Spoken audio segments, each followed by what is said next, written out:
Hiya. So let's start with VAT today.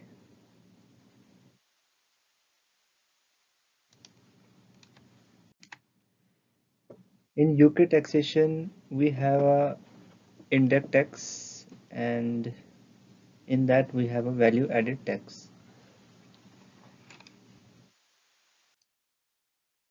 You know that HMRC is in charge of administering VAT. Here, HMRC, that is His Majesty Revenue and Custom, and it has the authority to check documents, VAT compliance, and returns. In VAT, we have a taxable person that can be an individual, partnership, firm, company, club, association, or charity, which makes taxable supplies and they should be registered for VAT. They must charge VAT on taxable supplies outputs, that is known as output VAT, and they may claim VAT on taxable supplies on the inputs acquired, right?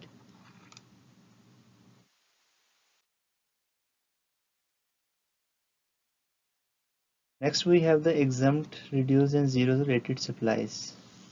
Exempt supplies are exempt which are totally exempt, that is no taxes.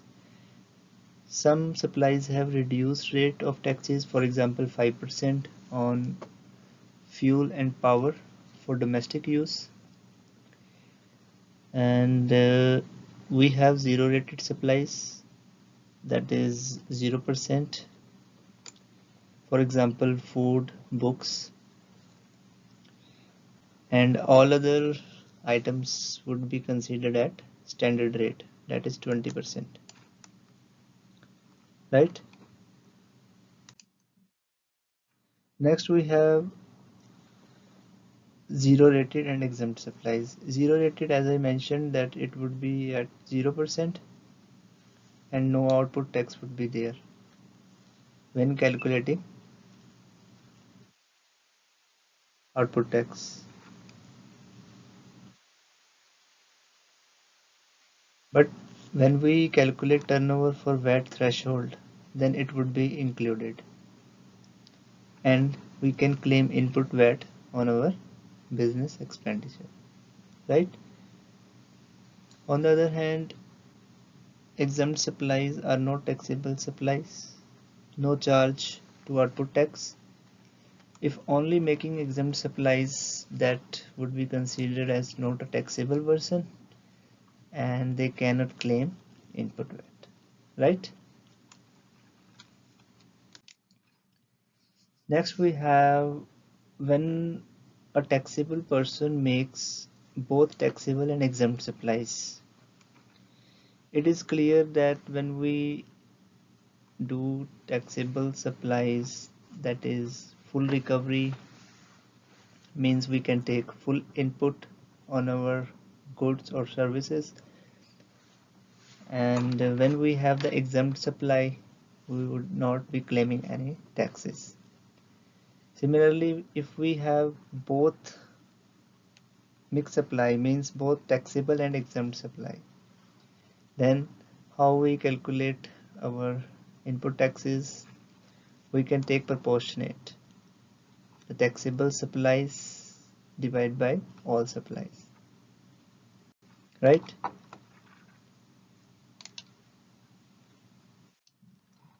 Next is the registration part. In VAT we have a compulsory registration when we meet the following test. One is the historic test and the next is the future test. In historic test we see in the past 12 months if our turnover exceeds 85,000, then we need to register compulsorily. Further, we will check for future test, that is in the next 30 days alone. if our turnover exceeds 85,000, then we need to compulsory register in VAT, right? Next is the voluntary registration. There was a question by a student also that he was asking, sir, can we take voluntary registration? Yes, we can take. What benefit we will get? That we will get the credibility benefit. Our business will be more credible in the business, and we will claim input taxes when we got registered. Also, we can avoid late registration penalties whenever turnover exceeded and may not we get registered, then it would not be happen because we already voluntarily registered in the VAT, right?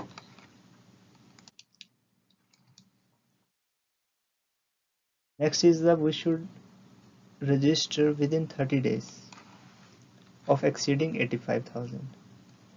Typically, registration begins to take effect at the end of the month that follows the relevant month. Means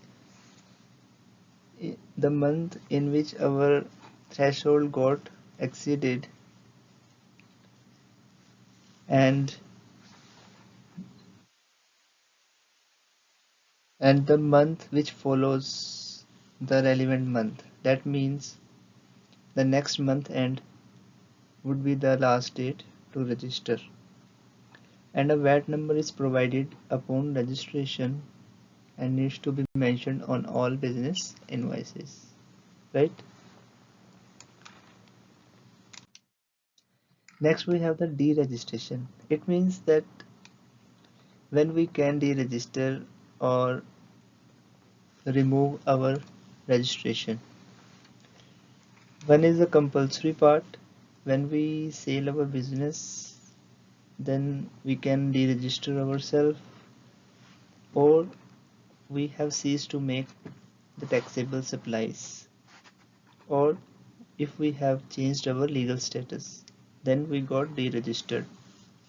Also, voluntarily, we can also deregister if we are having taxable supplies less than 83,000 in next 12 months. We are expecting that our taxable supplies would be less than 83,000 in the coming 12 months. Then we can apply with HMRC for deregistration, right?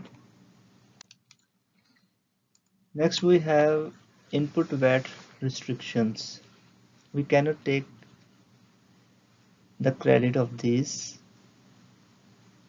First is the business entertaining. If the expenses are on the business entertainment, then we cannot claim the input taxes.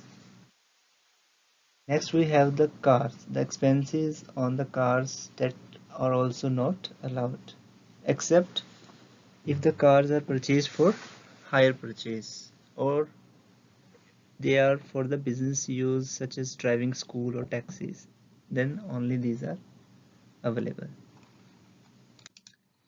Next are the penalties.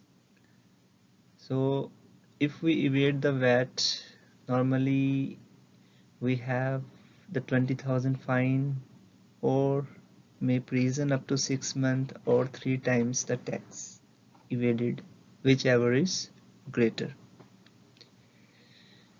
So guys, today we covered the VAT, value added tax, which is normally a part of your ACCA exam, and it generally consists of 10 to 15 marks.